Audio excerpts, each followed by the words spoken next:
நம்ம கிட்ட ஒருத்தன் தப்பா நடந்துக்கிட்டானா உடனே நாம என்ன செய்வோம்? கையை ஓங்கிட்டு அவனை அடிக்க போவோம்.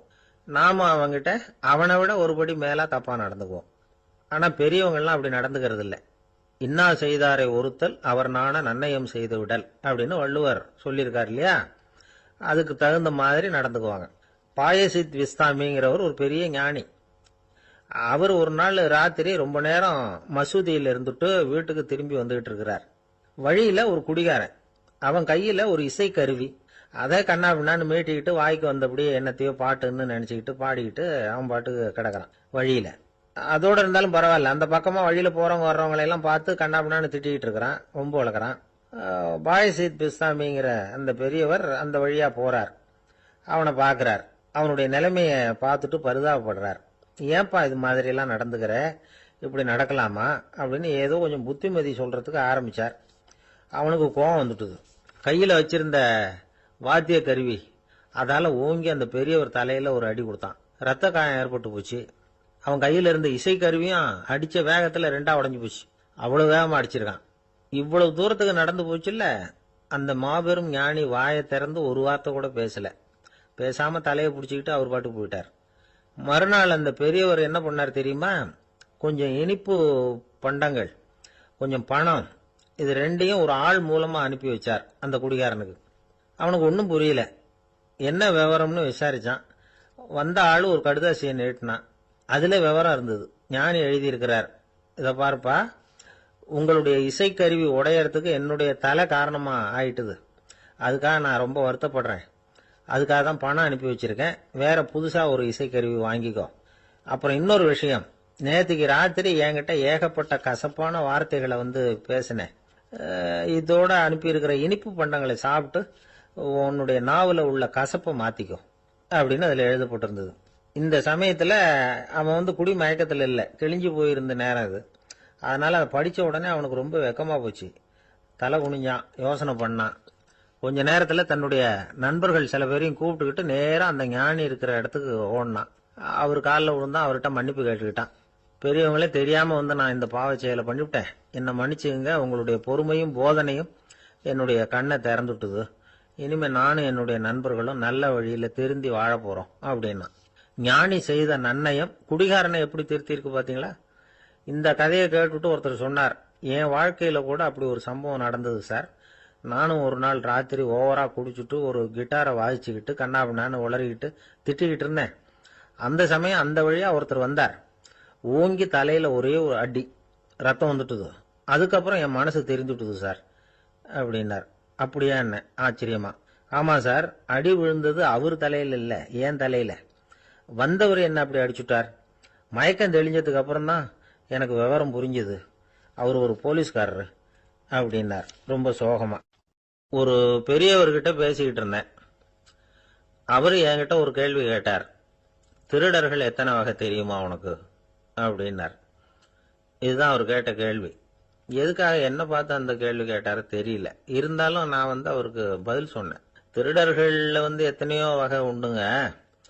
கார் திருடன், சைக்கிள் திருடன், முகமூடி திருடன், எப்படி சொல்லிட்டே போலாம். இருந்தாலும் என்னுடைய சிற்றறிவுக்கு எட்டின வரையில திருடர்களை ரெண்டு வகையா பிரிக்கலாம் அப்படின்னு நினைக்கிறேன். ஒன்னு ராத்திரியில திருடுற திருடன், இன்னொருத்தன் பகல்ல திருடுற திருடன். அதாவது பகல் திருடன், ராத்திரி திருடன் அப்படின்னு பெரியவர் சிரிச்சார். என்ன சிரிக்கிறீங்களே என்ன? கள்வர்கள் 4 வகை அப்படின்னு ஆரம்பிச்சார். எப்படின்னு கேட்டேன். சாப்பாட்டுக்கு இல்லாம திருடுறாங்க பாருங்க, அது ஒரு வகையாம். சாப்பாட்டுக்கு இருந்தும் திருடுறாங்க பாருங்க, அது ஒரு வகையாம். இதை தவிர இன்னும் ஒரு 2 வகை திருட்டு உண்டு. அது என்னன்னா, ஆண்டவன் கிட்ட இருந்து நாம திருடுற திருட்டு. இன்னொன்னு என்னன்னா, நம்ம கிட்ட இருந்து ஆண்டவன் திருடுற திருட்டு அப்படின்னார். எனக்கு ஒன்னும் புரியல. என்ன சார் இது, ஆண்டவனையே திருடன்னு சொல்றீங்களே அப்படின்னு ஆச்சரியமா. ஆமாங்க, ஆண்டவனை கள்வன்னு சொல்றது இல்லையா? காஞ்சிபுரத்துக்கு பக்கத்துல திருக்கார்வனம் அப்படின்னு ஒரு ஊர் இருக்கு. அங்க உள்ள பெருமாளுக்கு கள்வர்னு தான் பேரு. அது மட்டும் இல்ல, திருமங்கை ஆழ்வார் தம்முடைய திரு நெடுந்தாண்டகத்துல கார்வனத்துள்ளாய் கள்வா அப்படின்னு தான் அழைக்கிறார் அப்படின்னு நிறைய உதாரணம்லாம் சொல்ல ஆரம்பிச்சார்.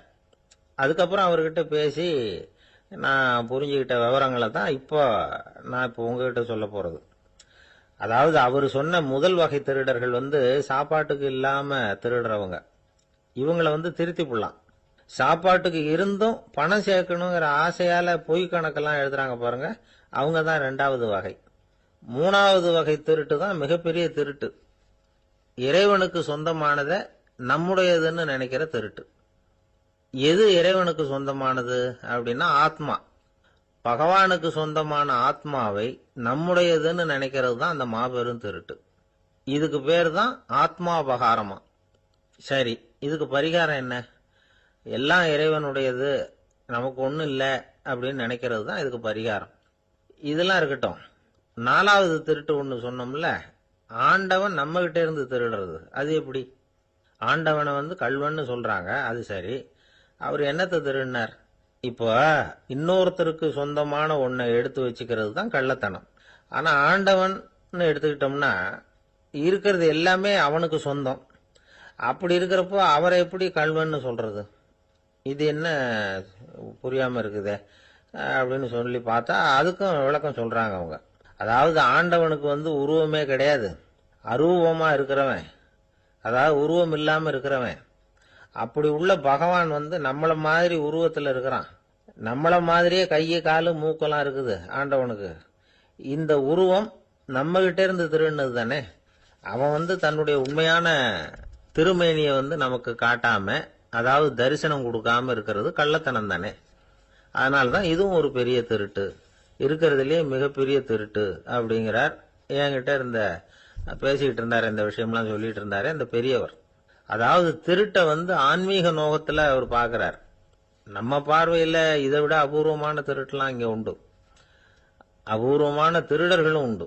ஒரு திருடன் சிறையிலிருந்து விடுதலையாகி வெளியில போனான். கொஞ்ச நாள்ல மறுபடியும் திரும்பி ஜெயிலுக்கு வந்துட்டான்.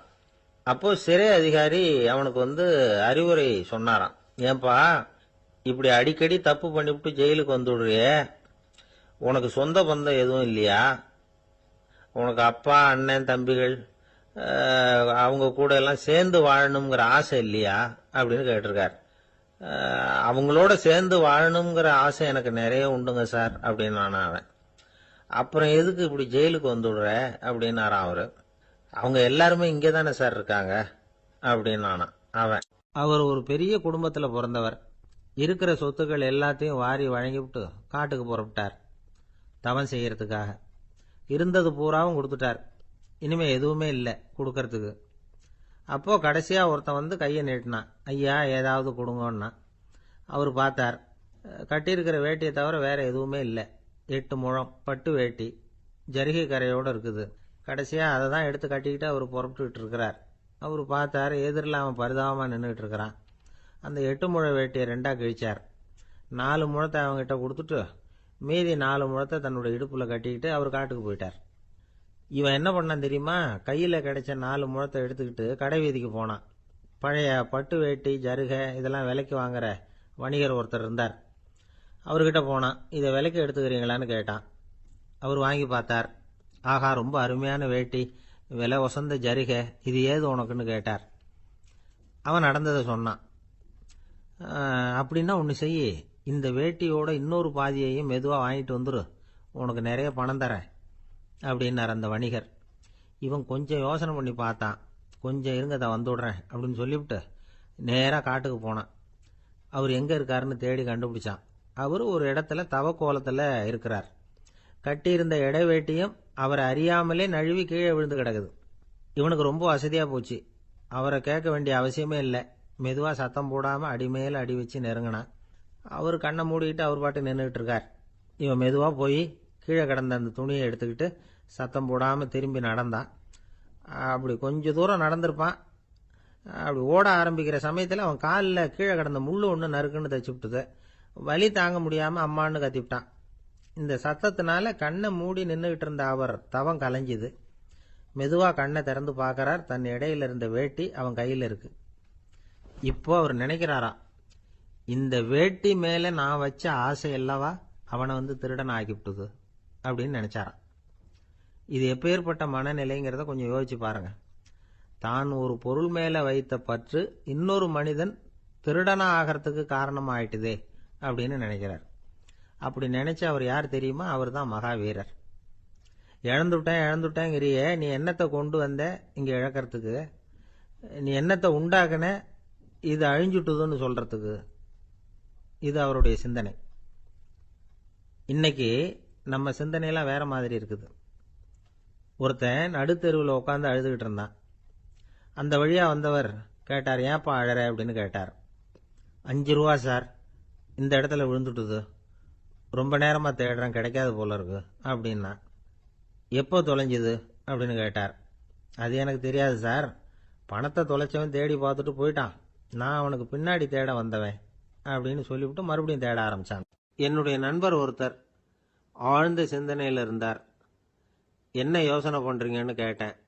தலைவர் ஆகணும்னு பார்க்குறேன், அதுதான் என்ன வழின்னு யோசிச்சுக்கிட்டு இருக்கேன்னார். நான் கூட அது மாதிரி யோசிச்சு பார்த்தேன், அதுக்கப்புறம் அந்த யோசனையை கை விட்டுட்டேன் அப்படின்னோம். ஏன்னு கேட்டார்.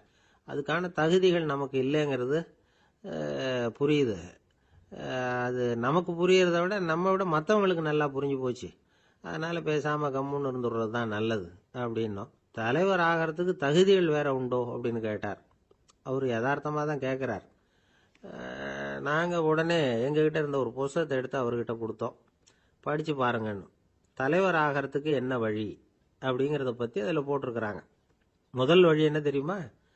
ஒரு 4 பேர் முன்னாடி இல்லைன்னா ஒரு கூட்டத்துக்கு முன்னாடி நீங்கள் பேச போகிறீங்க. அப்போ எப்படி ஆரம்பிக்கணும்னா, உண்மையான புகழ்ச்சி, நேர்மையான பாராட்டு, இதோடு ஆரம்பிக்கணும். எடுத்ததுமே அது சரியில்லை இது சரியில்லைன்னு பேசிகிட்டு இருக்கக்கூடாது.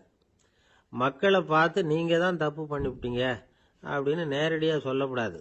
தவறு இருந்தாலும் அதை மறைமுகமாக ஏதாவது கதை சொல்லி அதிலிருந்து அவங்க புரிஞ்சுக்கிற மாதிரி செய்யணும். அடுத்தவங்க பண்ண தப்பு என்னன்னு அலசறதுக்கு முன்னாடி நீங்கள் பண்ணின தப்பு என்னங்கிறத பற்றியே பேசுங்க. எதுக்கும் நேரடியாக உத்தரவு போட்டுக்கிட்டு இருக்கக்கூடாது. இதை நீங்கள் செய்யணும் அப்படின்னு சொல்கிறதுக்கு பதிலாக நீங்கள் இப்படி செஞ்சால் எப்படி இருக்கும் அப்படின்னு கேள்வி மாதிரி கேட்கணுமா. இப்படி கேட்டால் அது உத்தரவு மாதிரி தெரியாதான்.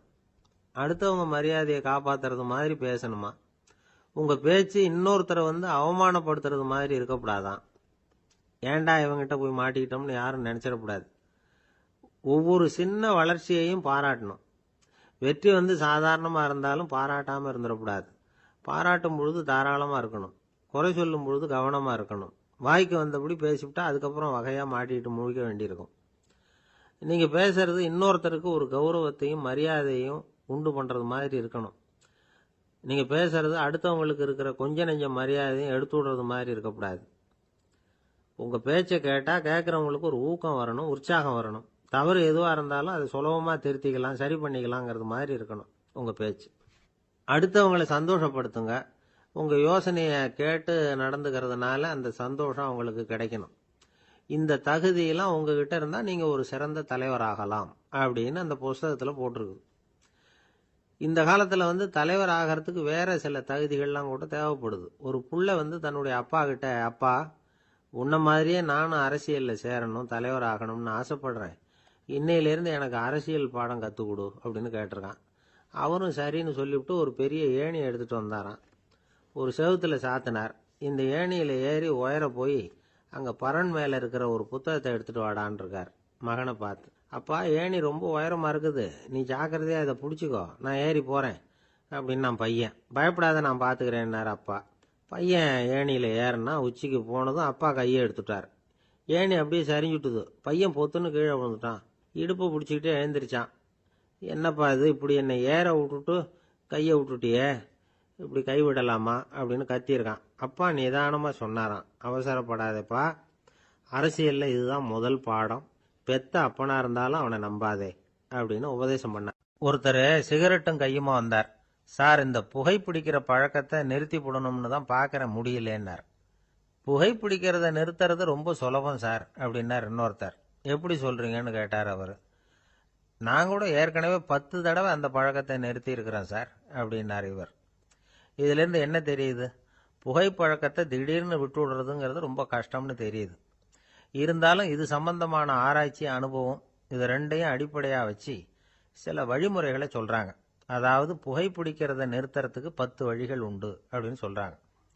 அது என்னங்கிறத தெரிஞ்சுக்கிட்டா உபயோகப்படுதான்னு பார்க்கலாமே.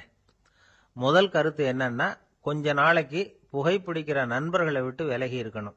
இதனால புகைப்பிடிக்கிற ஆசை குறையும். அந்த பழக்கத்தை மறுபடியும் ஆரம்பிக்கப்படாதுங்கிற எண்ணம் உறுதிப்படும். ரெண்டாவது கருத்து, புகைப்பிடிக்கிறதை எதிர்த்து தீவிரமா பிரச்சாரம் செய்ய ஆரம்பிச்சிடணும். அது அடுத்தவங்களுக்கும் உபயோகப்படும், உங்களுக்கும் உபயோகப்படும். உங்க உள்ளுணர்வை அது தூண்டும், உங்களை உறுதி கொள்ள வைக்கும். மூன்றாவது கருத்து என்னன்னா, தினமும் 2 தடவை குளிக்கணும். எப்படி தெரியுமா? முதல்ல வெதுவெதுப்பான தண்ணீர், அப்புறம் குளிர்ந்த தண்ணீர், இப்படி மாறி மாறி குளிக்கணுமா. நாலாவது கருத்து, உடற்பயிற்சிகள் செய்யணும். மூச்சு வாங்குற மாதிரியான பயிற்சிகள் ரொம்ப நல்லதான். பிராணாயாமம் அப்படிங்கிற மூச்சு பயிற்சி ரொம்ப நல்லதுங்கிறாங்க. அப்புறம் ஐந்தாவது கருத்து, சாப்பாடு மிதமா இருக்கணும், சீரா இருக்கணும். பச்சை காய்கறிகள், பழங்கள் சாப்பாட்டில் சேர்த்துக்கலாம். அடிக்கடி கொஞ்சம் கொஞ்சமா சாப்பிட்டு ரத்தத்தில் சர்க்கரையின் அளவை பராமரிக்கணும். இது நரம்புகளை அமைதிப்படுத்தும். ஆறாவது கருத்து என்னன்னா, ரொம்ப நேரம் பசியோடு இருக்கக்கூடாது. புகைப்பிடிக்கிறத நிறுத்த முயற்சி செய்யும் பொழுது எடை குறைப்பு நடவடிக்கைகளை மேற்கொள்ளக்கூடாது. ஏழாவது கருத்து, காப்பி, தேநீர், மதுபானம், அப்புறம் போதைப் பொருள்கள் கலந்த உணவுகள் இதெல்லாம் வேணாம். புகைப்பிடிக்கிறத அதெல்லாம் ஊக்கப்படுத்தும். கடுகு, மிளகு, அப்புறம் காரமான பொருள்களை தவிர்க்கணும். உப்பு அளவை குறைக்கணும். தினமும் 10 குவளை தண்ணீராவது குடிக்கணும். வெறும் தண்ணி புகைப்பிடிக்கிற ஆவலை தணிக்குதான். எட்டாவது கருத்து, கையில் சிகரெட்டு, புகையில ஏதாவது இருந்தால் உடனே தூக்கி எறிஞ்சிருங்க. அது கையில் இருக்கிற வரைக்கும் புகைப்பிடிக்கிற ஆசை வந்துக்கிட்டே இருக்கும். ஒன்பதாவது கருத்து என்னன்னா, இறை நம்பிக்கை உள்ளவங்க புகைப்பிடிக்கிற எண்ணம் வர்றப்போவெல்லாம் பிரார்த்தனை செய்ய ஆரம்பிச்சுடலாம். 10வது கருத்து, உங்களுக்கு ரொம்பவும் வேண்டியவங்க யாரோ அவங்க கிட்ட எல்லாம் நீங்க புகைப்பிடிக்கிறத நிறுத்தி விட்டதா சொல்லிவிடுங்க. இந்த 10 வழிகளையும் கடைபிடிக்க ஆரம்பிச்சுட்டா புகைப்பிடிக்கும் பழக்கத்தை நிறுத்தி விடலாம் அப்படின்னு சொல்றாங்க அனுபவப்பட்டவங்க. முயற்சி பண்ணி பார்க்கலாம். ஒரு முக்கியமான இடத்துல நின்றுகிட்டு இருந்தார் ஒருத்தர். அங்க இன்னொருத்தர், ஏன் சார் இந்த இடத்துல சிகரெட் பிடிக்கலாமா அப்படின்னு அனுமதி கேட்டார். இந்த இடத்துல சிகரெட் பிடிக்க கூடாதுங்க அப்படின்னாரு இவர். நீங்க இப்படி சொல்றீங்க, ஆனா இந்த இடத்துல கீழே நிறைய சிகரெட் துண்டுகள் கிடக்குதே, அவங்கெல்லாம் யாரு? அவங்கெல்லாம் உங்க மாதிரி என்கிட்ட அனுமதி கேட்காதவங்க அப்படின்னாராம் இவர். அள்ள அள்ள குறையாதது அட்சய பாத்திரம், அது நமக்கு தெரியும், கேள்விப்பட்டிருக்கிறோம். ஆனா போட போட நிரம்பாத ஒரு பாத்திரம் உண்டு. அது என்ன தெரியுமா? நம்மள பல பேர்கிட்ட அந்த பாத்திரம் உண்டு. அதுதான் பேராசை அப்படிங்கிற பாத்திரம். அதை நிறைவு செய்யவே முடியாது. பேராசையை பத்தி சுஃபி இலக்கியத்துல ஒரு பிரபலமான கதை உண்டாம். அதை ஒரு பெரியவர் எடுத்து சொல்லியிருக்கிறார். ஒரு மன்னர் நகர்வலம் போயிட்டு இருக்கார். ஒரு பிச்சைக்காரன் மன்னர் எதிரில் வரான். பிச்சை போடுங்கிறான். என்னுடைய அமைதியை கெடுக்காதே போங்கிறார் மன்னர். அவன் சிரிக்கிறான். அரசே, உங்களுடைய அமைதி கெடக்கூடிய நிலையில் இருந்தா அதுக்கு பேர் அமைதியே கிடையாது அப்படின்னு நானா. எதிரில் நிக்கிறது வெறும் பிச்சைக்காரன் இல்லை, யோகி அப்படிங்கிறத மன்னர் புரிஞ்சுக்கிட்டார். துறவியே, உங்களுக்கு என்ன வேணும்னாலும் கேளுங்க, கொடுக்குறேன்னாராம். அந்த துறவி மறுபடியும் சிரிக்கிறார். அரசே, உங்களால் முடியாததையெல்லாம் கொடுக்க முடியும்னு சத்தியம் செய்யாதீங்க அப்படின்னார். மன்னருக்கு கோபம் வந்துட்டுது. என்ன இவர் இப்படி சொல்றாரு அப்படின்னு நினைச்சார். நகர்வலத்தை பாதியிலேயே நிறுத்தினார். வாங்க அரண்மனைக்குன்னார். துறவியை அழைச்சிக்கிட்டு அரண்மனைக்கு வந்துட்டார். துறவி தன்கிட்ட இருந்த பிச்சை பாத்திரத்தை நீட்டினார். இது நிறைய எனக்கு பொற்காசுகள் வேணும் அப்படின்னாராம். அவ்வளவுதானா, இது ஒரு பெரிய காரியமா அப்படின்னு கையை தட்டினாராம் மன்னர். ஒரு பெரிய தாம்பாளம் நிறைய பொற்காசுகள் சேர்ந்தது. அதை அள்ளி போட்டார். போட போட அந்த பிச்சை பாத்திரம் நிரம்பவே இல்லை. பொற்காசுகள் போட போட அவ்வளவையும் உள்ள வாங்கிக்கிட்டே இருக்குது. அரசாங்க கஜானாவே காலி ஆயிட்டுது. மூட்டை மூட்டையா பொற்காசுகளை கொட்டி பார்த்துட்டாங்க. அது முழுங்கிக்கிட்டே இருக்குது. கடைசி வரைக்கும் அந்த பிச்சை பாத்திரம் நிரம்பவே இல்லை. அரசர்கிட்ட இருந்த கர்வம் போயிட்டுது. அப்படியே பொத்துன்னு துறவி காலில் விழுந்தார்.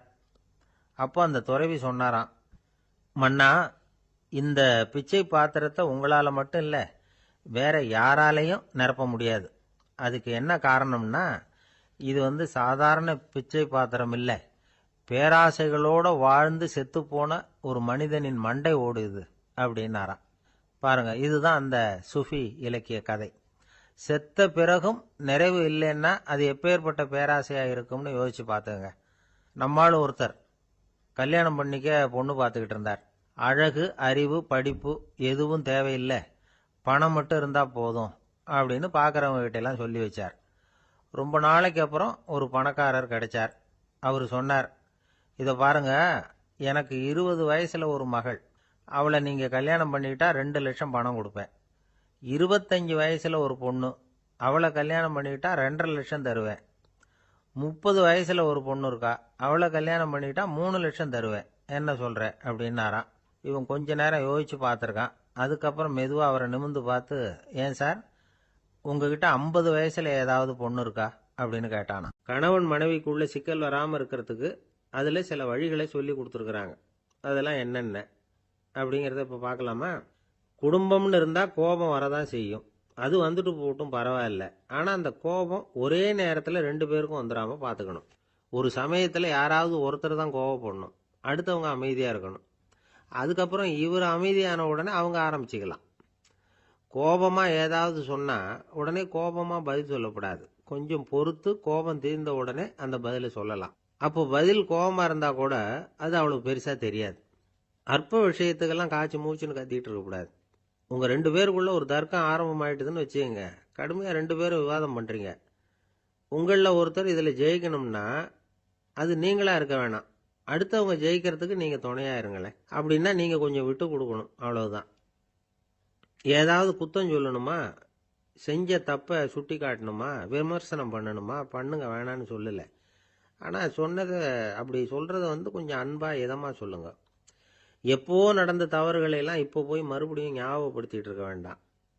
நான் அப்பவே சொன்னேன் இந்த புடவை வேணாம்னு, நீங்க தான் கேட்கல, இப்போ பாருங்க கிழிஞ்சு போச்சு இப்படின்னு கத்துனாங்க ஒரு அம்மா. எப்போ சொன்னீங்கன்னு கேட்டால் ஒரு 10 வருஷத்துக்கு முன்னாடி தீபாவளி சமயத்தில் அப்படிங்கிறாங்க. அது என்ன இன்னும் அப்படியே புதுசாகவே இருக்கும்? உங்களுக்கு அவர் தான் பெருசு, அவருக்கு நீங்கள் தான் பெருசு. அதை விட இந்த உலகத்தில் வேற எதுவும் முக்கியம் இல்லைன்னு நினைக்கணும். நீ தான் என்னுடைய உலகம்னு எத்தனை தடவை சொல்லியிருப்பீங்க? அதெல்லாம் வெறும் வசனமாக போயிடக்கூடாது. ஏதாவது ஒரு பிரச்சனையை பற்றி கடுமையாக விவாதம் பண்ணிக்கிட்டு இருக்கீங்க, அதை அப்படியே பாதியில் விட்டுட்டு படுக்கைக்கு போயிடக்கூடாது. சுச்சத்தை நாளைக்கு பேசிக்கலாம்னு. அப்படி போனால் தூக்கம் வராது. பிரச்சனையை ஒரு முடிவு பண்ணிக்கிட்டு அதுக்கப்புறமா தூங்க போகணும். ஒரு நாளில் ஒரு தடவையாவது உங்கள் ஜோடியை பாராட்டி நல்ல விதமாக கனிவாக ஒரு வார்த்தை சொல்லணும் அப்படின்னு தீர்மானம் பண்ணீங்க. ஏதாவது தப்பு பண்ணிவிட்டீங்கன்னா பரவாயில்ல, அதை ஒத்துக்கிறதுக்கும் மன்னிப்பு கேட்கறதுக்கும் தயாராக இருக்கணும். அது ஒன்றும் கேவலம் கிடையாது. வீட்டுக்குள்ளே தானே கேட்க போகிறீங்க, வெளியில் யாருக்கு தெரிய போகுதோ? எப்படியோ உங்களுக்குள்ள ஒரு சமரசம் ஆனால் சரிதான். ஒரு தகராறுன்னு எடுத்துக்கிட்டா குறைஞ்சபட்சம் அதுக்கு 2 பேர் தேவை. தனியாகவே உட்காந்துக்கிட்டு நான் இப்போ தகராறு பண்ணிகிட்டு இருக்கிறேன் அப்படின்னு யாரும் சொல்ல முடியாது. 2 பேர் தகராறு பண்ணுறாங்கன்னா பொதுவாக அந்த 2 பேரில் யார் அதிகமாக பேசுகிறாங்களோ அவங்க பேரில் தான் தப்பு இருக்கும். அதை மனசில் வச்சுக்கணும். இதெல்லாம் தான் அந்த புத்தகத்தில் போட்டிருக்கிற வழிமுறைகள். இவ்வளவும் சரியாக வரலைன்னா அப்புறமா சொல்லுங்கள், வேற புத்தகம் ஏதாவது இருக்கான்னு தேடுவோம்.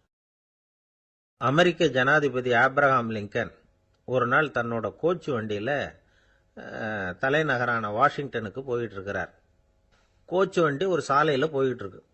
அந்த சாலைக்கு ஒரு பக்கத்தில் பயங்கரமான சதுப்பு நிலம். சதுப்பு நிலம்னா அது புதைகுழி, புதை மணல்ங்கிறோம்ல, அது மாதிரி. அந்த சதுப்பு நிலத்தில் யாராவது மாட்டிக்கிட்டா அவ்வளவுதான், ஆளை கொஞ்சம் கொஞ்சமாக உள்ள அமுக்கிவிடும். தப்பிச்சு கரையேறது கஷ்டம். அப்படிப்பட்ட நிலம் அது. ஆப்ரஹாம் லிங்கன் ஏதோ ஒரு முக்கியமான அரசாங்க வேலையாக போயிட்டு திரும்பி வந்துகிட்டு இருக்கிறார். அதனால் அந்த சமயத்தில் அவர் விலை உசந்த ஆடைகளை அணிஞ்சிருக்கிறார். அப்படி அவர் அந்த கோச்சு வண்டியில் வந்துகிட்டு இருக்கிறாரு. அந்த சமயத்தில் ஒரு காட்சி அவர் கண்ணில் பட்டுட்டுது. என்ன தெரியுமா? ரோட்டுக்கு பக்கத்தில் இருந்த சதுப்பு நிலத்தில் ஒரு இளம் பன்றிக்குட்டி சிக்கிக்கிட்டு தவிச்சுக்கிட்டு இருக்குது. பரிதாபமாக கத்திக்கிட்டு இருக்குது. அதை பார்த்தார் லிங்கன். அவருக்கு என்ன மாதிரி ஆயிட்டுது. உடனே வண்டியை நிறுத்த சொன்னார். கீழே இறங்கினார். தன்னோட விலை உசந்த ஆடைகளை பற்றி லட்சியம் பண்ணவே இல்லை. தனக்கே ஆபத்து வரலாம்ங்கிறத பற்றியும் கவலைப்படலை. தான் ஒரு குடியரசுத் தலைவருங்கிறத பற்றியும் அவர் நினச்சி பார்க்கல. நேராக அந்த சதுப்பு நிலம் பக்கமாக போனார். அந்த சேத்துல இறங்கி பன்றிக்குட்டியை காப்பாற்றி கரைக்கு கொண்டுட்டு வந்து சேர்த்துட்டார். அதுக்கப்புறம் நிம்மதியாக கோச்சு வண்டியில் ஏறி வெள்ள மாளிகைக்கு வந்து சேர்ந்தார். ட்ரெஸ்ஸு உடம்பு பூரா சேறு சகதி. பார்க்குறவங்களுக்கெல்லாம் ஆச்சரியமாக போச்சு. அவங்களுக்கு ஒன்றும் புரியல. இவர் நேராக ட்ரெஸ்ஸு மாற்றிக்கிறதுக்காக போனார். கோச்சு வண்டி ஓட்டிகிட்டு வந்தவங்கிட்ட போய் எல்லாரும் கேட்டாங்க என்ன ஆச்சு அப்படின்னு. அவர் வர்ற வழியில் நடந்த விவரத்தை சொன்னார். ஆப்ரஹாம் லிங்கனுடைய இந்த இறக்க குணத்தை எல்லாரும் பாராட்டினாங்களாம், புகழ்ந்தாங்களாம். ஆனால் இதுக்கு லிங்கன் என்ன பதில் சொன்னார் தெரியுமா? தயவு பண்ணி இந்த புகழ்ச்சியான பேச்சையெல்லாம் ஒதுக்குங்க, அதெல்லாம் வேணாம். அந்த சின்ன பிராணி சகதியில் மாட்டிக்கிட்டு துடிச்சிக்கிட்டு இருந்தது. அதை பார்த்தேன். உடனே என்னுடைய இதயத்தில் ஒரு முள்ளு தைச்சது மாதிரி ஒரு உணர்வு. அந்த முள்ளை பிடுங்கி எறிஞ்சேன், அவ்வளவுதான். உண்மையில் அந்த பிராணிக்கு நான் உதவினேங்கிறத விட எனக்கு ஏற்பட்ட இன்னலை போக்கிட்டேன் அப்படிங்கிறது தான் உண்மை. அதுதான் பொருத்தம். அப்படி இருக்கிறப்போ இதில் புகழறதுக்கு என்ன இருக்குது அப்படின்னாரு ஆபிரகாம் லிங்கன். எவ்வளவு யதார்த்தமான வார்த்தைகள் பாருங்க. இந்த காலத்தில் நம்மளையும் பல பேர் அப்படி உண்டு. நீச்சல் தெரியாத ஒரு ஆள் தண்ணியில் இறங்கிட்டான். தண்ணி ஆழம்ங்கிறது அப்புறமா தான் தெரிஞ்சுது. தத்தளிக்க ஆரம்பிச்சுட்டான். வாழ்னு கத்துறான். கரையில் நின்றுட்டு இருந்த ஒருத்தர் இதை பார்த்தார். உடனே அவருக்கு இதயத்தில் முள்ளு தைச்சது மாதிரி ஒரு உணர்வு. உடனே குபீர்னு தண்ணியில் பாஞ்சார். அவரை காப்பாற்றி கரைக்கு கொண்டுட்டு வந்து சேர்த்தார். இதை பார்த்துக்கிட்டு இருந்த இன்னொருத்தர் காப்பாற்றின அந்த ஆளை பாராட்டி புகழ்ந்தார். என்ன புகழாதீங்க சார் அப்படின்னார் அவர். ஏன்னு கேட்டார் இவர். நான் அந்த ஆளை ஏன் காப்பாற்றினேன் தெரியுமா? அவன் நேற்றுக்கு என்கிட்ட 300 ரூபா கடன் வாங்கியிருக்கிறான். இவன் தண்ணியில் போட்டான்னா நான் கொடுத்த கடனும் தண்ணியில் போடும். அதனால தான் விழுந்து காப்பாற்றினேன் அப்படின்னா அந்த ஆள். ஒருத்தர் இருக்கார், நல்ல உத்தியோகத்தில் தான் இருக்கிறார். ஆனால் எப்போ பார்த்தாலும் முகத்தை வெறுப்பாக வச்சிருப்பார். அப்படியே வருவார் போவார். ஏன் சார் இப்படி இருக்கிறீங்க அப்படின்னு விசாரித்தோம். ஏன்டா இந்த வேலைக்கு வந்தோம்னு இருக்கு சார் அப்படின்னார். உங்கள் வேலை உங்களுக்கு பிடிக்கலையா அப்படின்னு கேட்டோம். இல்லைன்னார். இப்படிப்பட்டவங்க வெற்றிகரமான வாழ்க்கை வாழ முடியாது. இது நிபுணர்கள் கருத்து. வேலையை நேசிக்க தெரிந்தவர்கள் வெற்றி பெறுவார்கள் அப்படிங்கிறாங்க அவங்க. எந்த துறையாக இருந்தாலும் சரி, அந்த துறையில் வெற்றிகரமாக இருக்கிறவங்கள விசாரித்து பாருங்கள். எனக்கு என்னுடைய வேலை ரொம்ப பிடிக்கும் அப்படின்னு சொல்கிறவங்களாக தான் இருப்பாங்க. அப்படி இருந்தால் தான் அது வெற்றிகரமாக இருக்க முடியுது அவங்களால. ஒருத்தனுக்கு பிடித்தமான பொழுதுபோக்கே அவனுடைய தொழிலாக இருந்துட்டுதுன்னா அவனை மாதிரி கொடுத்து வச்சவன் வேற யாரும் இல்லை அப்படிங்கிறார் பெர்னாட் ஷா. ஒரு தடவை மன்னர் ஹுமாயூன் உயிரை தண்ணீர் முண்டு ஊற்றுகிற தொழிலாளி ஒருத்தர் காப்பாற்றினாராம் அந்த ஹுமாயூன் உயிரை. உடனே மன்னர் கேட்டிருக்கார், உனக்கு என்ன வேணும்னாலும் கேளு தரேன், உயர் பதவி வேணுமா அப்படின்னு கேட்டாராம். மன்னா, மக்களின் தாகம் தீர்க்கக்கூடிய இந்த பணியை விட உயர்ந்தது உண்டா அப்படின்னாராம் அந்த தொழிலாளி. அவரால் அவருடைய வேலையை நேசிக்க முடிஞ்சுது. அதனால் மகிழ்ச்சியாக இருக்க முடிஞ்சுது. நாமெல்லாம் அப்படி இல்லை. வேலை கிடைக்கிற வரைக்கும் கிடைச்சா போதும் அப்படின்னு இருக்கோம். கிடைச்சதுக்கப்புறம் ஏன்டா இந்த வேலைக்கு வந்தோம்னு ரொம்பவும் அழுத்துக்குவோம். சரி, நாம் இருக்கிற இடத்துல நாம் வெற்றிகரமாக இருக்க வழி உண்டா அப்படின்னா உண்டுன்னு சொல்கிறாங்க. அதாவது மன இயல் நிபுணர்கள் இருக்கிறாங்க இல்லையா, அவங்க அதுக்கு முக்கியமாக 6 வழிகள் சொல்கிறாங்க. நீங்கள் ஒரு அலுவலகத்தில் வேலை பார்க்குறவரா அப்படின்னா இதை கேளுங்க. அதாவது உங்கள் மேலதிகாரி எதிர்பார்ப்புக்கு தகுந்த மாதிரி உங்கள் வேலை இருக்குதா? அப்படி இல்லைன்னா முதல்ல உங்கள் வேலையின் தரம் உயரணும். உங்களுக்கு மேலே கீழே வேலை பார்க்குற பணியாளர்கள்கிட்ட நல்ல விதமாக பழகுறீங்களா?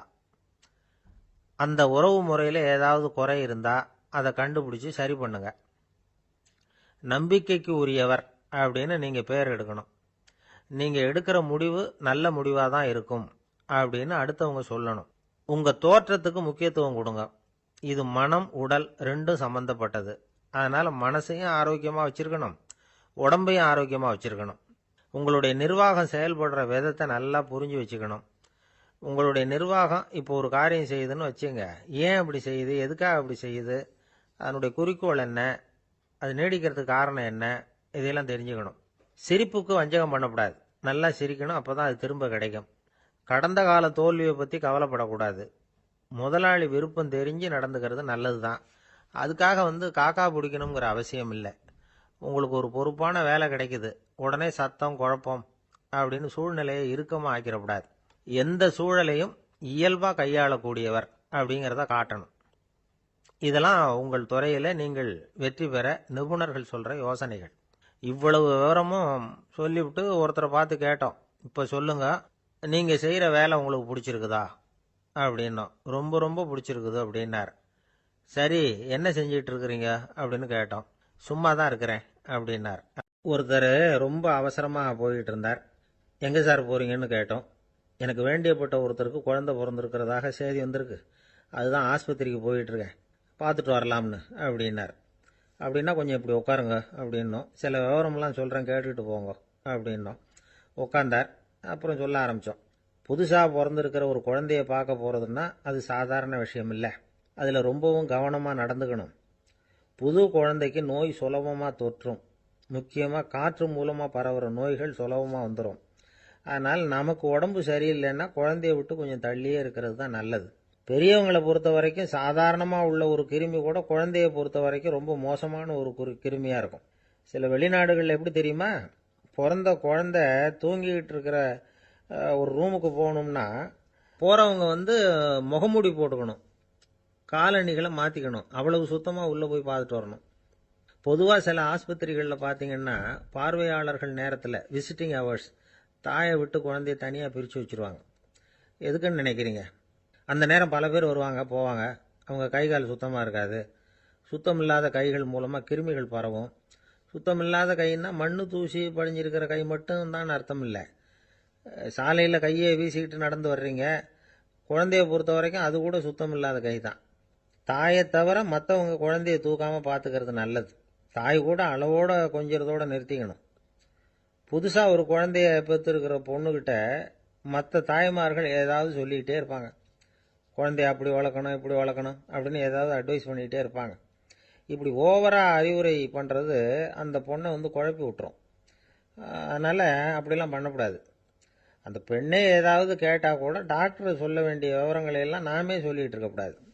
புதுசாக பிறந்திருக்கிற குழந்தைய மட்டும்தான் இப்படி பார்க்கணும்னு இல்லை. ஒரு நோயாளி குழந்தைய பார்க்க போகிறதுனா கூட ரொம்ப எச்சரிக்கையாக தான் நடந்துக்கணும். ஒரு தின்பண்டமோ விளையாட்டு சாமானோ அந்த குழந்தைக்கு நாம் வாங்கிட்டு போகிறதா வச்சுக்குவோம். அதை நேராக கொண்டுகிட்டு போய் அந்த குழந்தைகிட்டே கொடுக்கக்கூடாது. அதோட அப்பா அம்மா கிட்ட ரகசியமாக கொடுக்கலாம். அவங்க முடிவு பண்ணட்டும் குழந்தைகிட்ட அதை கொடுக்கலாமா வேண்டாமாங்கிறத. அவங்களுக்கு தான் தெரியும் அதோட மனசும் உடம்பும்.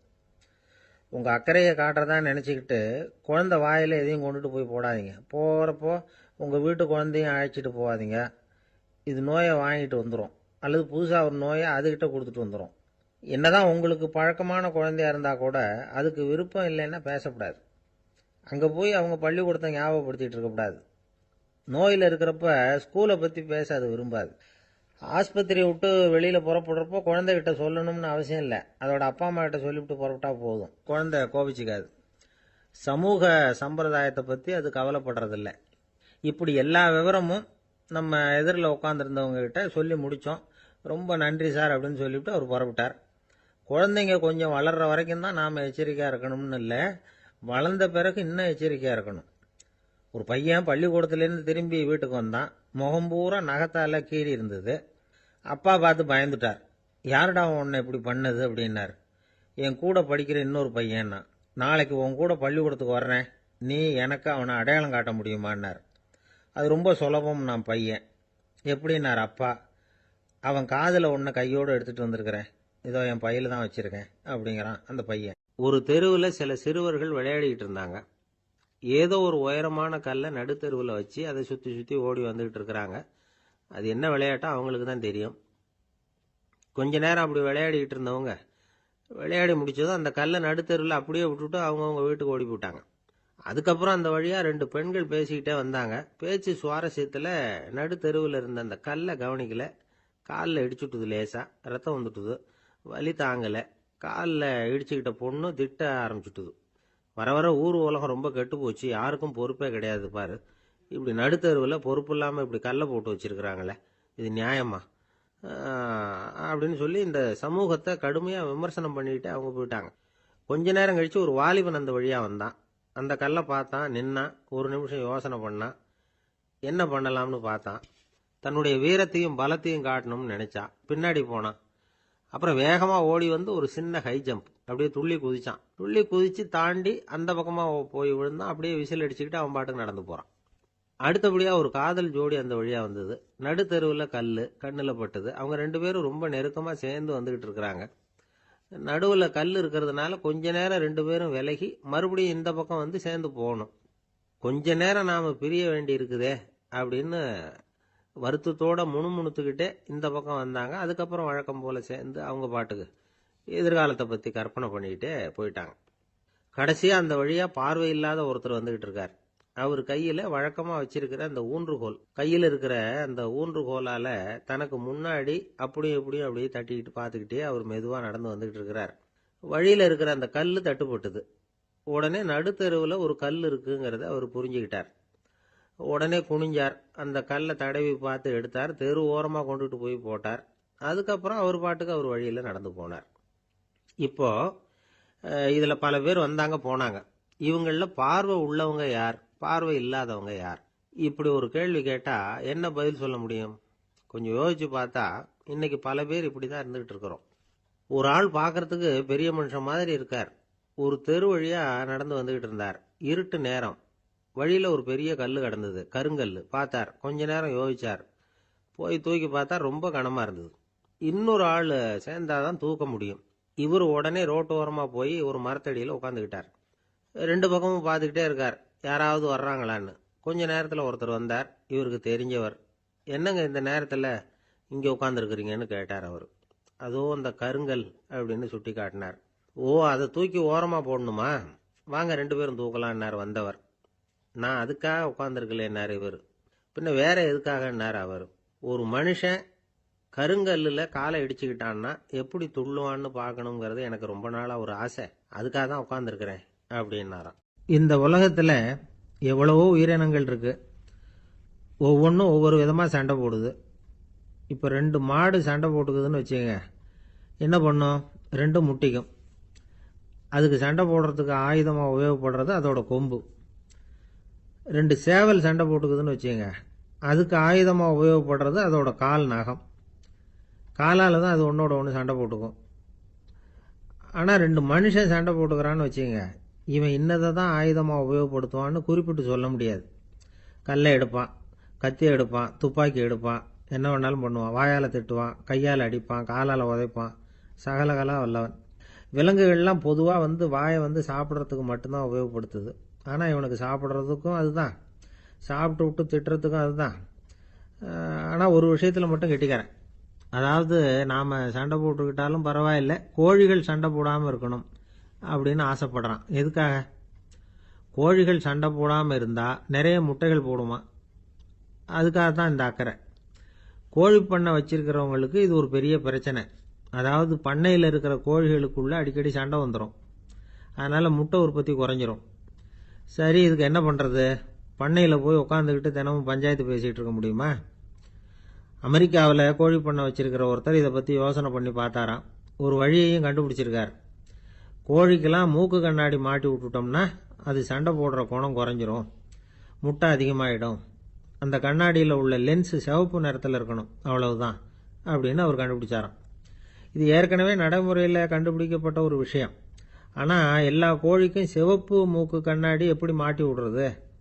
அப்படியே மாட்டி விட்டாலும் அது நழுவாமல் இருக்கணுமே. இப்போ நாமெல்லாம் நடு விரலால் மூக்கு கண்ணாடி நடுவில் தொட்டு அப்படி ஸ்டைலாக சரி பண்ணிக்கிறோம். அது மாதிரி கோழி எப்படி சரி பண்ணிக்கும்? இதுதான் பிரச்சனை. இதுக்கு அவர் என்ன வழி கண்டுபிடிச்சாருன்னா, கோழிக்கெல்லாம் மூக்கு கண்ணாடிக்கு பதிலாக விழியொட்டு வில்லைகள், கான்டாக்ட் லென்ஸ், அதை பொருத்தி விட்டா என்ன அப்படின்னு யோசனை பண்ணார். அதே மாதிரி பண்ணார். அதே மாதிரி செஞ்சு பார்த்தார், வெற்றி. அதுக்கப்புறம் கோழியெல்லாம் சண்டை போட்டுக்கலையாம், சமாதான பிரியர்கள் ஆகிட்டு தான். கோழிகளுக்கு இயல்பாகவே சண்டை போடுற குணம் உண்டு. ஆனால் அதோட கண்ணுக்கு பார்க்குற பொருள்லாம் ரோஜா நிறத்துலையோ அல்லது இன்னும் சொல்ல போனால் அழுத்தமான சிவப்பு நிறத்துலையோ தெரிஞ்சதுன்னா சண்டை போடுற குணம் குறைஞ்சிருதான். அந்த சமயத்தில் அது அதிகமாகவும் முட்டையிட ஆரம்பிச்சுடுதான். அதே நேரத்தில் இறை எடுக்கிறத கூட குறைச்சிக்குதான். இது ஏன் இப்படி பண்ணுதுங்கிறது விஞ்ஞானிகளுக்கு இன்னமும் புரியலையா.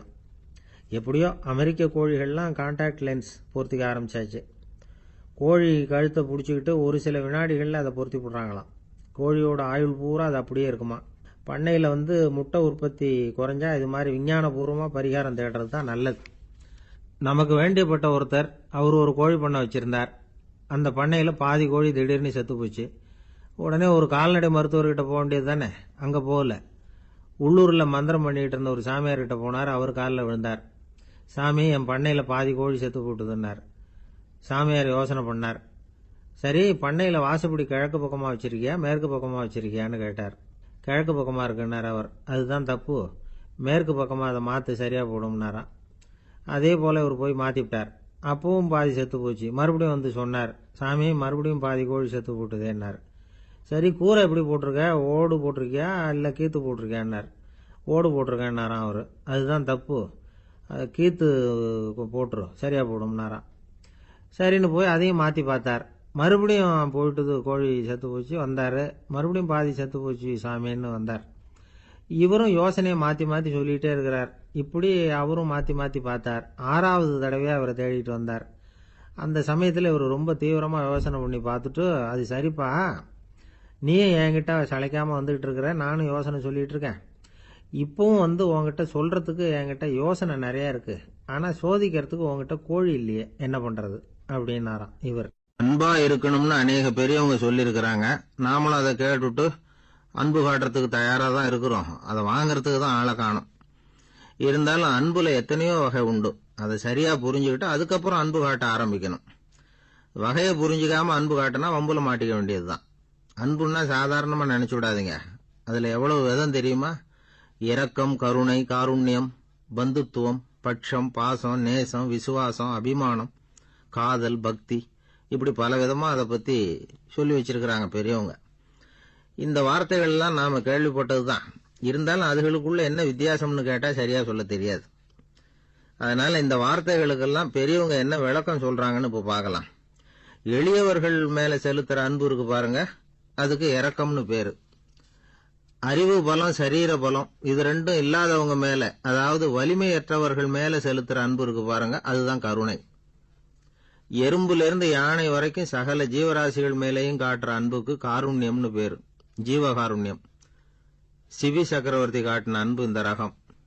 உறவினர்கள், சொந்தக்காரங்க, அவங்க வசதியா இருந்தாலும் வறுமையில இருந்தாலும் வித்தியாசம் இல்லாம காட்டுற அன்பு இருக்கு பாருங்க, அதுக்கு பேரு பந்துத்துவம். ஒரு எஜமானன் வேலையாள்கிட்ட காட்டுற அன்பு இருக்கு பாருங்க, அதுக்கு பேரு தான் பட்சம். அவனும் தன்னை மாதிரி மனுஷன்தாங்கிற நினைப்பு வேணும். ஒரு தாய் தன்னுடைய குழந்தை மேல, ஒரு குழந்தை தன்னுடைய தாய் மேல செலுத்துற அன்புக்கு பாசம்னு பேரு. ஈருடல் ஓர் உயிர்னு நினைக்கிறது இது. ராமரும் கௌசலையும் இதுக்கு உதாரணம். தம்மை ஒத்த நண்பர்கள் கிட்ட செலுத்துற அன்புக்கு நேசம்னு பேரு. வயசு, செல்வம், அந்தஸ்து, இந்த வித்தியாசமெல்லாம் பார்க்காம அவங்க சுக துக்கத்துல சமபங்கு எடுத்துக்கிறது இது. கிருஷ்ணன் குசேலர்கிட்ட காட்டினது இந்த ரகம். வேலை செய்யறவன் முதலாளி கிட்ட காட்டுற அன்புக்கு விசுவாசம்னு பேரு. தேசத்து மேலையும் தாய்மொழி பேர்லயும் செலுத்துற அன்புக்கு அபிமானம்னு பேரு. தேசாபிமானம்னு சொல்றமே இதுதான். ஒரு கணவன் மனைவி பேர்ல காட்டுற அன்புக்கு காதல்னு பேரு. கடவுள் பேர்ல செலுத்துற அன்புக்கு பக்தின்னு பேரு. இப்படி அன்புல பல ரகம் இருக்கிறப்போ அதுல உள்ள வித்தியாசம் தெரியாம இடம் மாத்தி அன்பு காட்டினா இடைஞ்சல் தான். சரி, இந்த அன்பை பத்தி விஞ்ஞானம் என்ன சொல்லுது தெரியுமா? இதயத்தை பாதுகாக்கிறதுக்கு முக்கியமா தேவைப்படுற ஒண்ணு இந்த அன்புதான்னு சொல்லுது. நெதர்லாந்து விஞ்ஞானிகள் இதை ஆராய்ச்சி பண்ணியே கண்டுபிடிச்சிருக்கிறாங்க. கொஞ்சம் முயல் குட்டிகளை 2 பிரிவா பிரிச்சாங்க. 2 குரூப்புக்கும் கொழுப்பு அதிகமா உள்ள ஆகாரத்தையே கொடுத்துட்டு வந்தாங்க. ஆனா ஒரு குரூப்புக்கு வெறுமன ஆகாரத்தை கொடுத்ததோட சரி, இன்னொரு குரூப் முயல்களுக்கு ஆகாரம் கொடுத்ததோட நிறுத்திக்கல. அதுக்கு முன்னாடி கூண்டுகளை திறந்து விட்டு முயல்களை கொஞ்ச நேரம் எடுத்து கொஞ்சி விட்டு அதுக்கப்புறமா ஆகாரம் கொடுத்தாராம் ஆராய்ச்சியாளர். இந்த குரூப்புக்கு இதய பாதிப்பு 60% குறைச்சலா இருந்துதான். சில நோயாளிகளுக்கு ஹார்ட் அட்டாக் வந்தாலும் அதை தாங்கிக்கிட்டு குணமாகிற சக்தி அதிகமா இருக்குது. இது எப்படின்னு ஆராய்ச்சி பண்ணி பார்த்திருக்கிறாங்க. அவங்க எல்லாம் மனைவி தன் பேர்ல ரொம்ப அன்பா இருக்கிறதாக நினைக்கிறவங்களா இருக்கிறாங்களாம். இதய நோயாளிகள் பல பேரை சந்திச்சு இதய நோய் ஏற்பட என்ன காரணம்னு கேட்டிருக்கிறாங்க. அவங்க சொன்ன காரணம்லாம் சாப்பாடு சம்பந்தமா இல்லையா, மனைவி அன்பா இல்ல, இப்படிப்பட்ட காரணத்தை தான் சொல்றாங்களாம். அதனால இதயத்தை பாதுகாக்கணும்னு நினைக்கிறவங்க அடுத்தவங்க அன்பா இருக்கிறது மாதிரி பாத்துக்குங்க, அதுதான் முக்கியம். ஒருத்தர் முகம் பூரா பிளாஸ்டரி போட்டுக்கிட்டு வந்தார். ரொம்ப கோபமா, என்னங்க ஆச்சுன்னு விசாரிச்சேன். எல்லாம் உங்களால தான் சார்னார். விவரமா சொல்லுங்களேன். என்ன, உங்க தகவலை கேட்டுட்டு ஒரு பூனைக்குட்டியை கையில எடுத்தேன், அன்பா அதை தடவி கொடுக்கறதுக்காக. ஆனா அது முந்திக்கிட்டது, அது என் முகத்தை தடவி கொடுத்துட்டுது, முகம் பூரா நகை கீறல், அதுதான் இப்படி அப்படின்னார். அன்புல அறிவு சேராததுனால வந்த கோலம். இந்த உலகத்துல நாம நல்லபடியா இருக்கணும்னா அதுக்கு முக்கியமா தேவைப்படுறது 2. ஒன்னு செல்வம், இன்னொன்னு அறிவு. சரி, இது 2ல சிறந்தது எது அப்படின்னு ஒரு கேள்வி கேட்டா என்ன பதில் சொல்றது? இதே கேள்விய ஹஸ்ரத் அலி அவர்கள் கிட்ட கேட்டாங்களாம். அவர் ஒரு பெரிய அறிஞர். கேள்வி கேட்டவங்களும் சாதாரண ஆட்கள் இல்லை, இவங்களும் அறிஞர்கள். ஒரு நாள் ஹஸ்ரத் அலி அவர்கள்கிட்ட 10 அறிஞர்கள் வந்தாங்களாம். ஐயா, நாங்க 10 பேரும் உங்ககிட்ட ஒரே கேள்வியை தான் கேட்க வந்திருக்கிறோம். ஆனா எங்க 10 பேருக்கும் நீங்க தனித்தனியா பதில் சொல்ல முடியுமா அப்படின்னு கேட்டிருக்காங்க. அதாவது அவங்க ஒரே கேள்விக்கு இவர்கிட்ட இருந்து 10 விதமான பதில் எதிர்பார்க்கறாங்க. சரி கேளுங்க, என்ன கேள்வி அப்படின்னாரு அவர். அப்பதான் அவங்க கேட்டாங்களாம், செல்வம் அறிவு இது ரெண்டுல சிறந்தது எது? இதுதான் கேள்வி. ஹஸ்ரத் அலி என்ன பண்ணார் தெரியுமா? அவங்கள ஒவ்வொருத்தரா கூப்பிட்டார். ஒவ்வொரு விதமான பதில சொல்லி அனுப்புனார். முதல்ல ஒருத்தரை கூப்பிட்டார், சொன்னார், அறிவுங்கிறது தீர்க்கதரிசிகள், ஞானிகள், மகான்கள் இவங்களோட பரம்பரை சொத்து. ஆனா செல்வம்ங்கிறது கொடுங்கோலரின் ஆயுதம். அதனால அறிவு தான் சிறந்தது அப்படின்னார். ரெண்டாவது ஆளை கூப்பிட்டார். உங்ககிட்ட செல்வம் இருந்தா நீங்க தான் அதை காப்பாற்றணும். ஆனா அறிவு உங்களை எப்பவும் காப்பாற்றும். ஆகவே அறிவு தான் சிறந்தது அப்படின்னார். மூணாவது ஆளை கூப்பிட்டார். செல்வந்தனுக்கு எப்போதும் விரோதிகள் அதிகம். ஆனா அறிஞனுக்கு நண்பர்கள் அதிகம். அதனால அறிவு தான் சிறந்ததுன்னார். அடுத்தவரை கூப்பிட்டார். செல்வம் அடுத்தவங்களுக்கு கொடுக்க கொடுக்க குறையும். ஆனா கல்விங்கிறது அதிகரிச்சுக்கிட்டே வரும், கொடுக்கறதுனால குறையாது. அதனால அறிவு தான் சிறந்ததுன்னார். இன்னொருத்தரை கூப்பிட்டார். அறிவுள்ளவன் எப்பவும் அதை அடுத்தவங்களுக்கு வாரி வழங்கிக்கிட்டே இருப்பான்.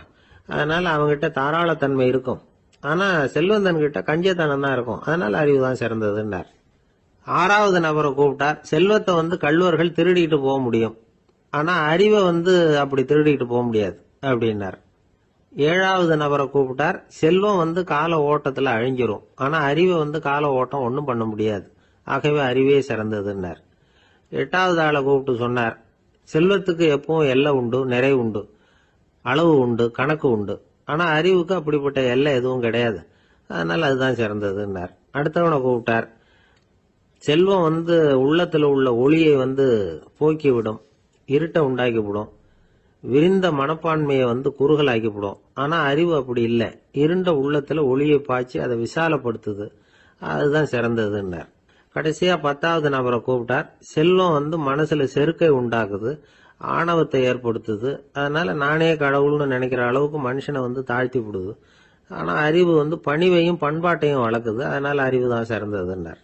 ஆக இப்படி 10 பேருக்கும் 10 விதமா பதில் சொன்னது மூலமா ஹஸ்ரத் அலி அவர்கள் அறிவு தான் செல்வத்தை விட சிறந்தது அப்படிங்கறதுக்கு 10 காரணங்களை சுட்டி காட்டியிருக்கார். அந்த அறிஞர் 10 பேர் கேட்ட ஒரே கேள்விக்கு 10 பதில் சொன்னார். நமக்கு வேண்டிய ஒருத்தர் 10 பேர் கேட்ட கேள்விக்கு ஒரே பதில் சொல்லி சமாளிச்சார். கேள்வி என்ன தெரியுமா? என்கிட்ட வாங்கின கடனை எப்பயா திருப்பி கொடுக்க போற? இதுதான் அந்த 10 பேரும் கேட்ட ஒரே கேள்வி. இந்த மாசம் 26ஆம் தேதி தந்துடுறேன் அப்படிங்கிற ஒரே பதில சொல்லி அவ்வளவு பேரையும் இவர் அனுப்பி வச்சுட்டாராம். எல்லாரும் போனதுக்கு அப்புறம் இவரை தனியா கூப்பிட்டு கேட்டிருக்கிறாங்க. அது என்ன சார் கணக்கு, 26ஆம் தேதி அன்னைக்கு என்ன அதிசயம் நடக்க போகுது அப்படின்னு கேட்டிருக்காங்க. அதிசயம் அன்னைக்கு இல்ல, அதுக்கு முத நாளே நடக்க போகுதுன்னாராம். விவரமா சொல்லுங்கன்னு இருக்காங்க. வேற ஒண்ணும் இல்லைங்க, 26ஆம் தேதி தானே எல்லாரையும் வர சொல்லி இருக்கிறேன். அதுக்கு முத நாளே நான் புறப்பட்டு தலைமறைவாயிட போறேன் அப்படின்னாராம் ரொம்ப பெருமையா. 2 பேர் சுவாரஸ்யமா பேசிட்டு இருக்கிறப்போ குறுக்க புகுந்து தொந்தரவு பண்றதுக்குன்னே சில பேர் இருப்பாங்க. அது ரொம்ப இடைஞ்சலா இருக்கும். இதே மாதிரி மின்காந்தம் கூட குறுக்க புகுந்து தொந்தரவு பண்ணும். கடைசியில் அது ஒரு பெரிய இடைஞ்சல கொண்டாந்து விட்டுரும். சில வீடுகளில் கேபிள் கனெக்ஷன் இல்லாம சில தனியார் டிவி காட்சிகள் தெரியும். அதுக்கு என்ன காரணம்னா இந்த மின்காந்த குறுக்கீடு தான் காரணம். இதைத்தான் சுருக்கமா EMI அப்படின்னு சொல்றாங்க. அதாவது எலக்ட்ரோ மேக்னெட்டிக் இன்டர்ஃபியரன்ஸ்.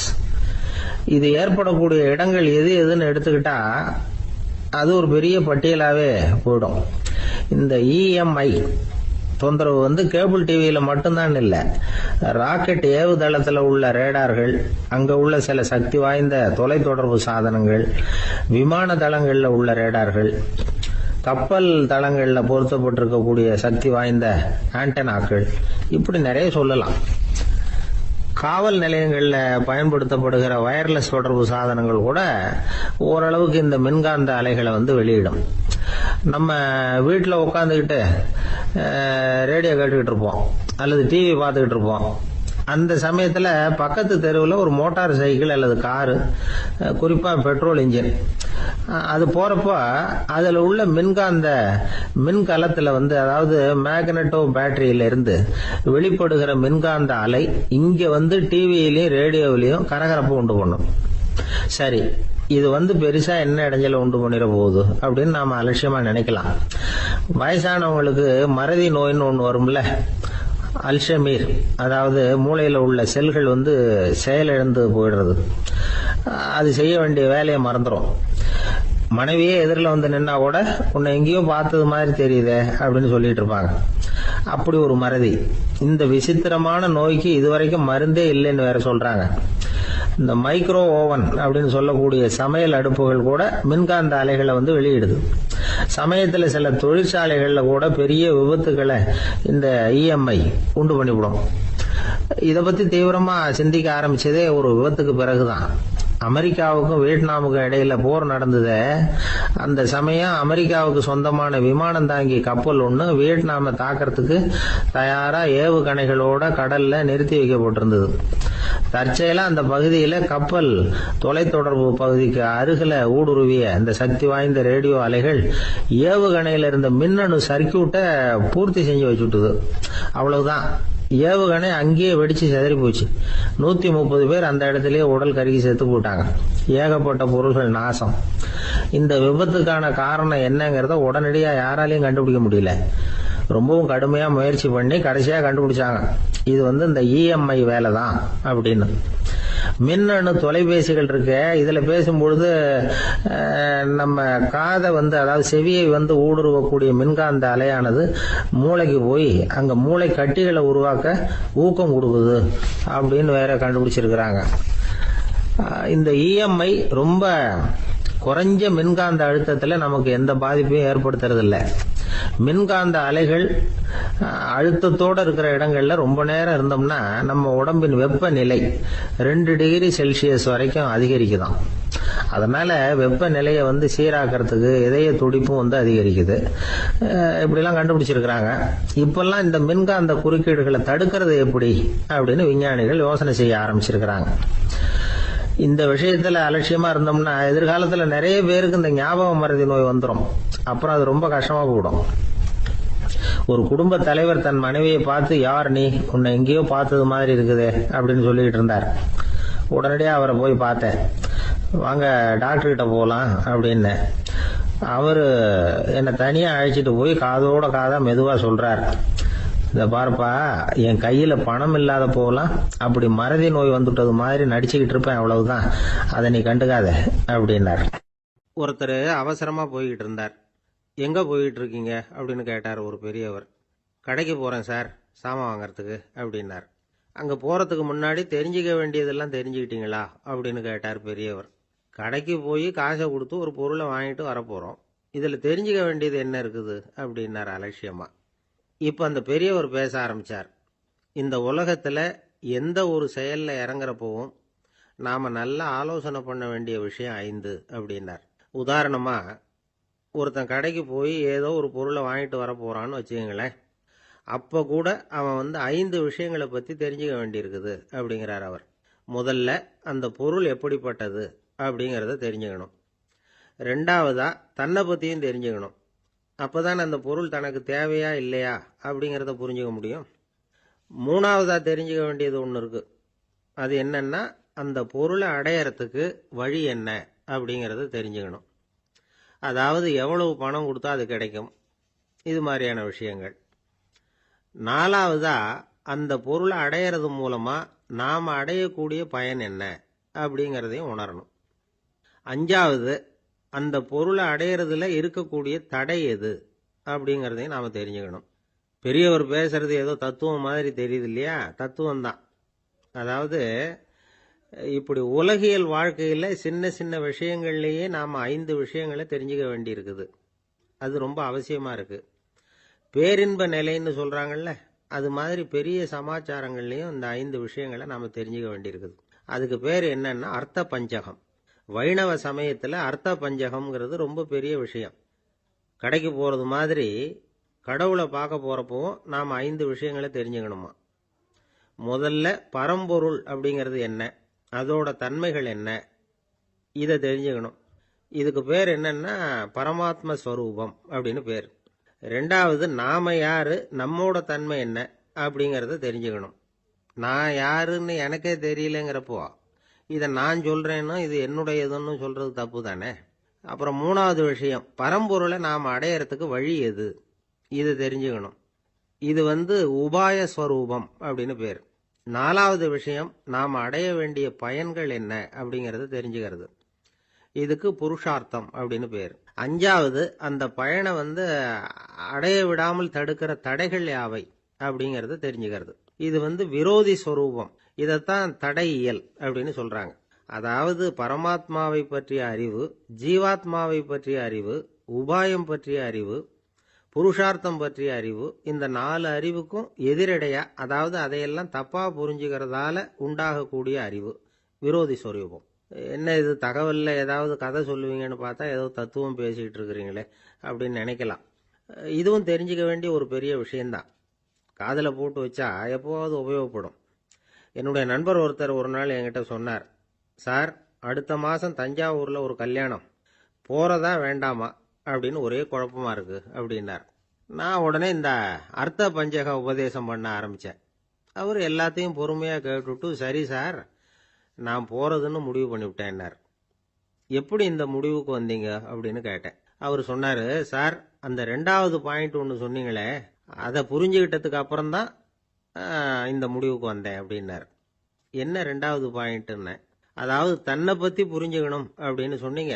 உடனே என்னை பத்தி புரிஞ்சுக்கிட்டேன், நான் யாருங்கிறது எனக்கு தெரிஞ்சுது, உடனே போறது தான் நல்லதுன்னு முடிவு பண்ணிவிட்டேன்னார். நீங்க யாருன்னு கேட்டேன். நான் தான் சார் அந்த கல்யாணத்துல தாலி கட்ட வேண்டிய மாப்பிள்ளை அப்படின்னார். ஐயா, என்னுடைய நூல் வெளியீட்டு விழாவுக்கு அவசியம் நீங்க வரணும் அப்படின்னு கூப்பிட்டார் ஒருத்தர். எப்போ வரணும்னு கேட்டேன். அடுத்த வாரம்னார். சரி, புத்தகம் தயாராகிட்டுதா அப்படின்னு. நாளைக்கு தான் அச்சிக்க கொடுக்க போறேன்னார். என்னங்க இது, புத்தகம் அச்சிடுறதுக்கு முன்னாடியே அழைப்புதழை அச்சடிச்சு விட்டீங்களே அப்படின்னு கேட்டேன். அதனால என்னங்க, அந்த காலம் மாதிரியா போலாம், அச்சுக்கலை எவ்வளவோ முன்னேறியாச்சுங்க. Linotype, monotype, phototype, laser, இப்படி என்னென்னமோ வந்தாச்சு. இன்னைக்கு கொடுத்தா நாளைக்கே புத்தகம் தயார் அப்படின்னார். இப்படி இந்த அளவுக்கு முன்னேறி இருக்கிற இந்த அச்சுக்கலை ஆரம்பத்தில் எப்படி இருந்தது தெரியுமா? அந்த காலத்தில் காகிதம்னா என்னன்னே தெரியாது. அப்படி ஒன்று கண்டுபிடிக்கப்படவே இல்லை. அப்போல்லாம் எதையாவது ஒன்று எழுதணும்னா அதுக்கு ஆட்டு தோலை தான் பயன்படுத்தி இருக்கிறாங்க. கண்ணுக்குட்டி தோல் கூட அதுக்கு உபயோகப்பட்டு தான். ஐரோப்பாவில் இருந்த பாதிரியார்கள் தோல் எழுதப்பட்ட புத்தகத்தை தயாரிக்கிறதுல ரொம்ப கெட்டிக்காரங்களாம். எகிப்து, அப்புறம் மத்திய தரைக்கடல் ஓரத்தில் உள்ள நாடுகள், இங்கெல்லாம் தோல் தான் எழுது பொருளாக பயன்பட்டு வந்திருக்குது. ஆனால் நம்ம நாட்டில் ஓலைச்சுவடிகளை எழுத்துக்கு பயன்படுத்தி இருக்கிறாங்க. எழுதுறதுக்கு தோலை பயன்படுத்தினவங்க பிறகு பேப்பரைஸ் அப்படிங்கிற கோரை புல்லை அதுக்கு பயன்படுத்தினாங்களாம். இதெல்லாம் அப்படி கொஞ்சம் கொஞ்சமாக கண்டுபிடிச்சிட்டு வந்திருக்கிறாங்க. அந்த புல்லை கச்சிதமாக நறுக்க வேண்டியது, நல்லா பதப்படுத்த வேண்டியது, அதுக்கப்புறம் அதில் எழுத வேண்டியது, அவ்வளவுதான். பேப்பருங்கிற சொல்லே இந்த பேப்பைரஸ் அப்படிங்கிறதுலேருந்து வந்தது தான். அதுக்கப்புறம் தான் காகிதம் வந்தது. இதை முதல்ல சீன நாட்டில் தான் கண்டுபிடிச்சாங்க. அது வந்த பிறகு அச்சு எந்திரம் கண்டுபிடிக்க வேண்டிய அவசியம் ஏற்பட்டது. அதை கண்டுபிடிச்சவர் ஜெர்மானிய அறிவியல் அறிஞர் ஜான் கூட்டன்பர்க். அச்சு கலைக்கு அடித்தளம் அமைச்சவர் அவர் தான். ஜெர்மனியில் மெயின்ஸ் அப்படிங்கிற ஊரில் 1399 பிறந்தார். அவரோட மாமன் ஒருத்தர் உலோக வேலையில் வல்லவர். அவர்கிட்ட அந்த வேலையை கற்றுக்கிட்டார். அதோட வைர கற்களை பட்டை தீட்டுறதுலையும் ரொம்ப தேர்ச்சி பெற்றிருந்தார். இளம் வயசுலேயே சும்மா இருக்க மாட்டாராம். எதை செஞ்சாலும் அதை திறமையாக செய்வாராம். அவர் தான் முதல்ல மர அச்சு எழுத்துக்களை உருவாக்கினார். அது மேலே மை தடவி பிரதிகள் எடுத்தார். அதுக்கப்புறம் உலோக எழுத்துக்கள், முதல்ல காரியம், அப்புறம் இரும்பு, அப்புறம் கலப்பு உலோகம், பிறகு அச்சடிக்கிறதுக்கு எந்திரம் ஒன்றையும் உருவாக்கினார். முதல்ல பைபிள் அச்சடித்தார். 1468 அவர் இறந்து போனார். 16ஆம் நூற்றாண்டில் மேலை நாடுகளில் இருந்து மர எழுத்துக்களை கொண்டுகிட்டு தமிழ்நாட்டில் கிறிஸ்தவ நூல்களை அச்சிட்டாங்க. அப்பெல்லாம் அச்சகங்கள் போதிய அளவுக்கு இங்கே இல்லை. அதுக்கு என்ன காரணம்னா, இந்தியர்கள் அச்சகங்களை நடத்தக்கூடாது அப்படின்னு சட்டம். 1835 வரைக்கும் அந்த சட்டம் நடைமுறையில் இருந்தது. இந்த நிலைமையில அங்கேயும் இங்கேயுமா 1-2 அச்சகங்கள் ஆரம்பமாச்சு.